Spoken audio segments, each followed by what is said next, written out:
कुछ बने फिर रहे अंधभक्त, कुछ तो युवा नेता है। नमस्कार आदरणीय अध्यक्ष महोदय, सम्मानित मंच, श्रेष्ठ निर्णायक मंडल एवं मेरे प्रबुद्ध श्रोता। मैं आज विषय की सांगा साहेब तुम्ही आम्ही बेरोजगारांच्या काय करायचं ठरवले इसके ऊपर बोलने वाली हूँ हिंदी में।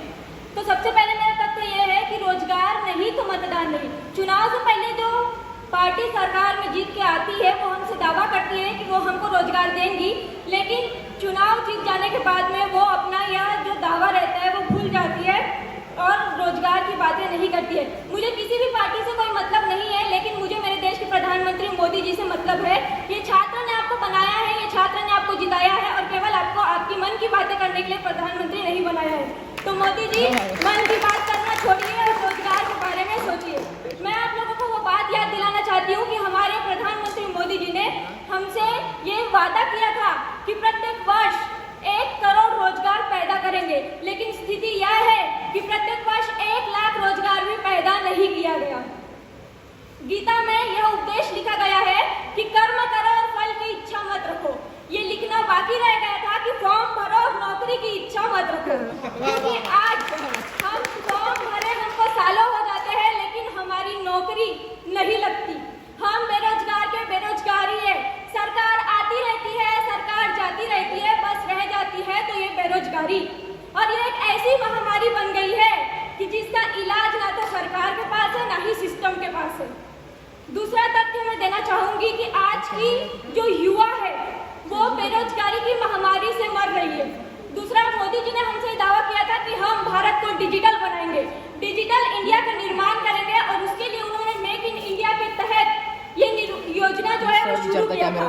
मेक इन इंडिया का मिलाकर यह है कि हम मेक इन इंडिया का नारा लगाएंगे, 12,000 करोड़ रुपए उसमें खर्च करेंगे और जब बात आएगी भारत के युवाओं को रोजगार देने की, तब हम भारत की कंपनियों को रोजगार नहीं देंगे, चाइनीज कंपनियों को रोजगार देंगे। और इसका 2 एग्जाम्पल मैं आप लोगों को देना चाहूंगी कि हमारे देश में सरदार वल्लभ भाई पटेल के नाम पर द स्टैचू ऑफ यूनिटी ये मूर्ति का निर्माण किया गया, अच्छी बात है, परंतु इस मूर्ति के निर्माण के लिए हमारी सरकार ने किसी भारतीय कंपनी को टेंडर ना देकर चाइना की कंपनी को टेंडर दिया, क्योंकि मेक इन इंडिया के तहत भारत में कोई भी ऐसा मूर्तिकार इतने योग्य नहीं है जो इस मूर्ति का निर्माण कर सके।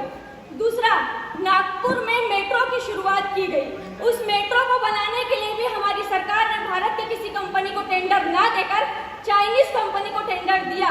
तो ऐसा में हम युवाओं का ये सवाल है कि आखिर हमें रोजगार मिलेगा कैसे? जब आप चाइना की कंपनी को ही रोजगार दोगे तो हमें रोजगार कौन देगा? हम आपको इसलिए सरकार बनाए हैं कि आप हमारी समस्या को समझे।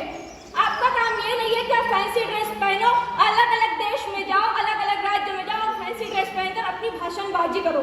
तो देश की महान सरकार कृपया ये बताने का कष्ट करे कि जो लोग बेरोजगार है वो अपनी जिंदगी जीने के लिए आखिर क्या करें। दूसरा, मैं ये तथ्य देना चाहूंगी कि पहले ये होता था कि बाहर की कंपनियां बिना किसी समझौते के भारत में आती थी, यहाँ अपनी कंपनी लगाती थी, अपनी जो टेक्नोलॉजी रहती थी वो हमें नहीं देती थी। इसका मतलब हम विदेशी कंपनियों के केवल और केवल कंज्यूमर बन के रह सकते हैं, प्रोड्यूसर कभी नहीं बन सकते।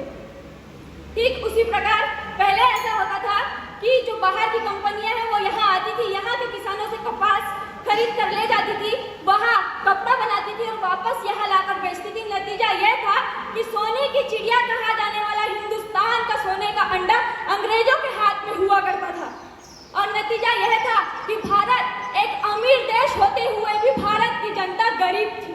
और अंत में मैं एक शायरी कहना चाहूंगी कि जिधर देखो उधर इश्क में बीमार बैठे हैं, जिधर देखो उधर इश्क में बीमार बैठे हैं, लाखों मर गए करोड़ों तैयार बैठे हैं।